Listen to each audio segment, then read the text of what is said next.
Bom, se a Luciana Garcia fosse um CNPJ, eu acho que o core business dessa empresa seria a comunicação. Eu sempre amei comunicação, sempre fui apaixonada por falar com pessoas, com falar com o público, com levar informação de valor. Então eu trabalhei no teatro, eu trabalhei na televisão, eu fiz cinema. A comunicação sempre fez parte da minha vida. E depois da pandemia, as coisas mudaram um pouco para mim e para minha forma de me comunicar também. Isso porque eu me tornei mãe atípica. Se você não sabe o que é uma mãe atípica, isso te dá uma noção do tamanho do meu problema. Eu tenho uma filha com deficiência e depois dela eu decidi que eu queria comunicar para o mundo as questões relacionadas não só à pessoa com T21, que é a síndrome de Down, no caso da minha filha, como das pessoas com deficiência como um todo. Então eu decidi que eu ia falar com empresas. Eu quero mudar o mundo, sim, e eu sei que as empresas não mudam o mundo, mas na empresa existem pessoas, e essas pessoas sim são as pessoas que podem mudar o mundo. Eu não tenho nem a ilusão de achar que as pessoas vão mudar o mundo, mas elas podem. E mexer com esse poder que elas têm dentro dela é o que faz eu me movimentar hoje. Eu escrevi um livro sobre a história da minha filha, a minha história com ela. E essa história eu costumo dizer que é um romance que aconteceu, tão louco e mirabolante que parecem os fatos que estão escritos lá. Hoje, no Brasil e no mundo, a gente tem 10% da população, mais ou menos, com algum tipo de deficiência.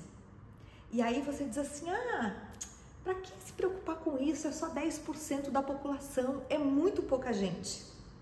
Mas o que acontece é que 10% da população não vivem sozinhos, não moram sozinhos, não produzem e não dependem financeiramente só deles.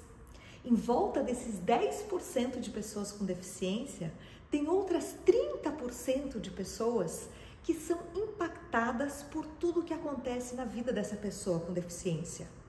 É um pai e uma mãe que tem que deixar de trabalhar ou que tem que fazer uma escolha profissional difícil para poder bancar as terapias, a cirurgia, o estilo de vida do filho. É um irmão ou uma irmã que precisa sair mais cedo do trabalho ou deixar de fazer uma faculdade porque precisa dar algum tipo de assistência para essa pessoa com deficiência. Muitas dessas pessoas, eu ousaria até dizer que a maioria é potencialmente produtiva. São pessoas que poderiam estar inseridas no mercado de trabalho, são pessoas que poderiam estar produzindo e contribuindo para a sociedade, se sentindo vistas, se sentindo reconhecidas.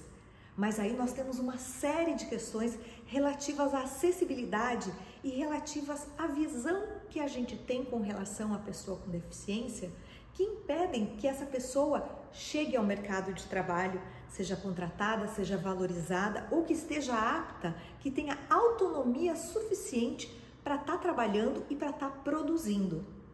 Eu queria te fazer um convite que é o seguinte: fala para mim se você nasceu dos anos 80, anos 90 para trás, quantas pessoas com deficiência você conviveu na sua vida?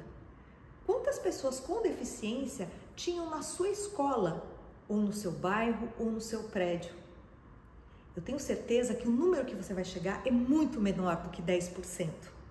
E isso acontece porque as pessoas com deficiência ficam dentro de casa, invisibilizadas, sem produzir e não se sentem respeitadas o suficiente na sociedade para poder fazer parte de um grupo.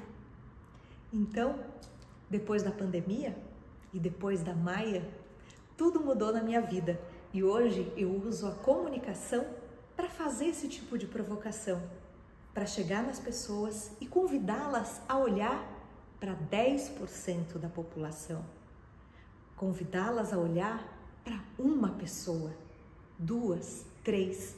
Se eu conseguir impactar alguém que possa ter um olhar um pouco mais compassivo, um pouco mais humano com uma pessoa com deficiência, eu já ganhei o meu dia.